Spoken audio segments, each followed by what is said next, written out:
jirtu hordoftoota bilaaluu YouTube app har'aa waa'ee aappii tokko baranna.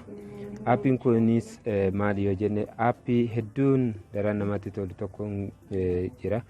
Innis maali yoo jenne aappii 180 ol of keessatti kan qabatedha.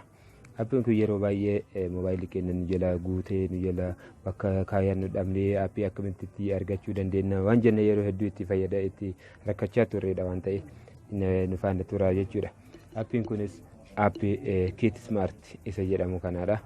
Kit Smart yeroo baay'ee wantoota hedduu nu fayyadani. Innis maali yoo jenne social media wantoota akka social media all world oduulee adda addaa guyyatti kan bahan all shopping wantoota adda addaa kanneen kana keessatti hedduu as keessatti argachuu dandeenya jechuudha. Fakkeenyaaf social media yoo jenne isaan kana fakkaatan keessatti argachuu dandeenya jechuudha.